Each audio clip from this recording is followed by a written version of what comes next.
గోలుకొండ నవాబుల గొప్ప వెలుగే చార్మినారు. అంటే ఎంత తెలివి తక్కువ సన్నాసి అంటే ఈ ముఖ్యమంత్రి. ఆయన పెట్టిన రాష్ట్ర గీతంలోనే చార్మినార్ ఉన్నది, కాకతీయుల గొప్పతనానికి ప్రతీకగా ఉన్న రామప్పు ఉన్నది, కళాతోరణం ఉన్నది. కానీ అవి రాజముద్రలో ఉండద్దట. గిసంటోడు మన కర్మగాలి మన ముఖ్యమంత్రి అయింది. ఇంత తెలివి తక్కువ.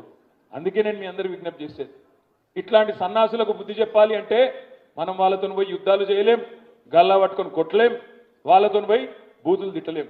మీరు చేయవలసిందల్లా ఒకటే, వాళ్ళు పెట్టిన గొప్ప అభ్యర్థి, మీకు తెలిసి ఆయన ఎవరో, మామూలు అభ్యర్థిని పెట్టలేదు. నాకు ఇంతకుముందు మా ప్రవీణ్ అన్న చెప్తుంటే ఒకటి గుర్తొచ్చింది. ఇప్పుడు మన రాకేష్ చెప్పిండు, నేను ఒకటే రోజు వరంగల్లో వివిధ కంపెనీలను పిలిపించి 692 ఉద్యోగాలు ఇచ్చిన ఒక రోజు జాబ్ మేళా పెట్టి అని చెప్పిండు రాకేష్. రేపు రాకేష్ గెలిస్తే ఇందాక